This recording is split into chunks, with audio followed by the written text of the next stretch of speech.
안녕하세요. 뉴스반장입니다.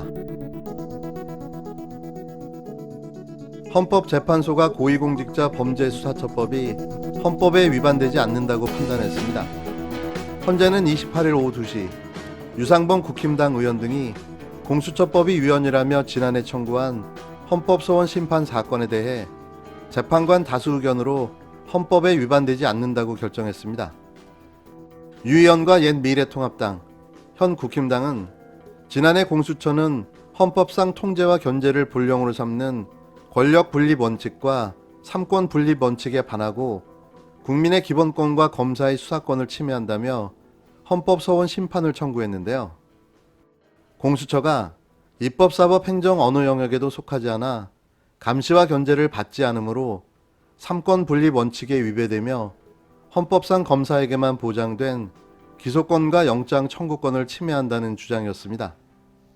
하지만 헌재는 국가가 법률 제정과 폐기를 통해 통제권을 가지고 있고 행정부 내부적 통제를 위한 여러 장치도 마련되어 있다며 권력형 원칙 위반이 아니라고 판단했는데요. 공수처 검사에게 영장 청구권을 부여한 데 대해서도 헌법상 영장 신청권자가 검사로 한정되어 있지 않는다며 헌법 위반이 아니라고 봤습니다.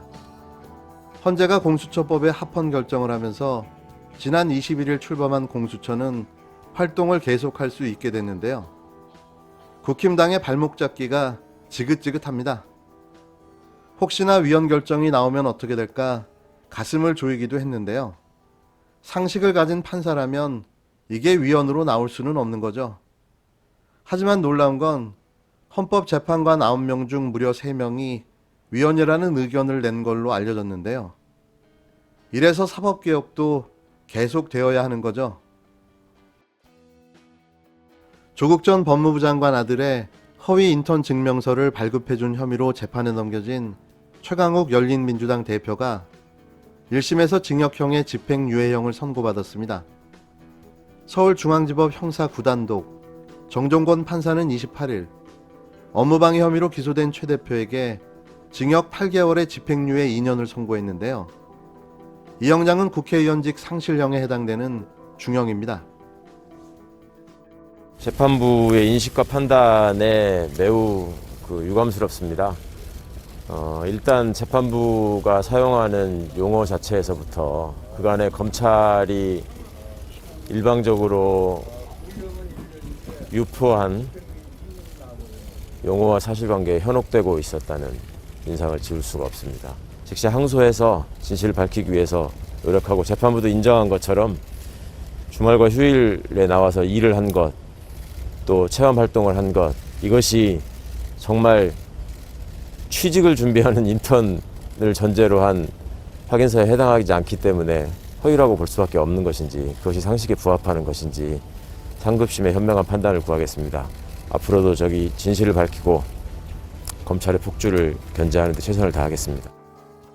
최 대표는 법무법인 청맥 소속 변호사로 활동하던 2017년 10월께 조국 전 장관의 부인 정경심 동양대 교수의 부탁을 받고 아들 조모 씨의 허위 인턴 증명서를 발급해줘 대학의 입학사정 업무를 방해한 혐의로 재판에 넘겨졌는데요.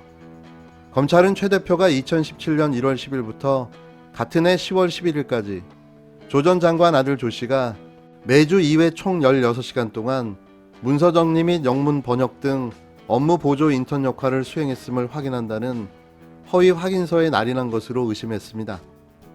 앞선 결심 공판에서 검찰은 상급 학교 진학을 위해 가짜 스펙을 작성한 것은 다른 지원자가 능력에 따라 교육받을 기회를 침해한 중대한 범죄라며 허위 문서를 제공해 학교에 제출토록 한 범행 수법이 불량하고 재판 과정에서의 태도 등을 종합하면 중형이 선고돼야 한다고 징역 1년을 구형했는데요. 최 대표는 당시 조 전 장관 일가를 수사하는 데 있어 추가로 흠집내기가 필요했던 것이라며 검찰의 선별적, 정치적 기소라고 최후 진술했습니다. 윤석열 총장의 지시에 따른 정치검찰의 불법적이고 정치적인 기소로 저는 오늘 법정으로 갑니다. 이미 시민들의 심판은 이루어졌다고 생각합니다. 단지 그간 보여왔던 검찰의 여러 직권남용, 그다음에 여러 가지 그간의 언론을 조종하거나 언론과 결탁해서 여러 사람을 괴롭히고 무고한 피고인을 양산했던 그 행태가 여전히 반복되고 있는 것 같아서 굉장히 유감입니다.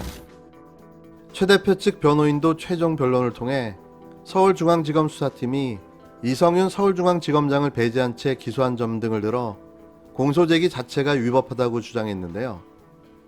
아울러 공소 사실에 대해서도 업무 방해죄가 성립되지 않는다고 반박했습니다. 재판 과정에서 양측은 이 사건 기소가 윤석열 검찰청장 지시로 이루어진 점을 두고 공방을 벌여왔는데요.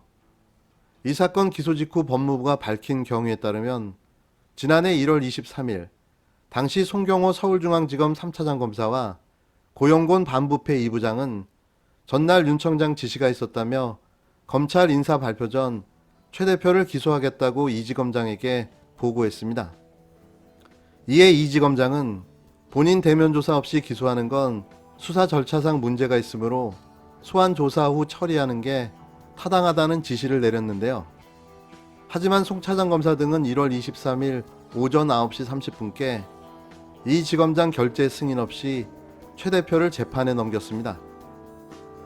이 사건 기소가 이성윤 서울중앙지검장을 거치지 않고 윤석열 검찰청장 지시로 이루어진 점 등 절차를 두고 공방을 벌이기도 했다며 이와 관련해 재판부는 검사 동일체는 통일성을 기하는 것뿐만 아니라 하급 검사가 적절하게 이를 처리하기 위한 것에 의의가 있다며 윤 청장의 지휘 등이 검찰청법을 위반했다고 볼 수 없고 최 대표가 불이익을 입었다고 볼 수 없다고 판단했습니다.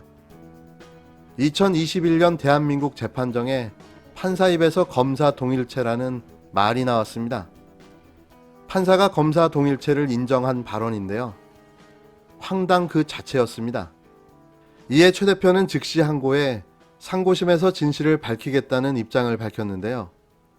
표창장 위조가 징역 4년, 인턴 증명서 허위 발급이 징역 8개월에 집행유예 2년, 58억 뇌물죄 이재용의 형량은 2년 6개월이었습니다.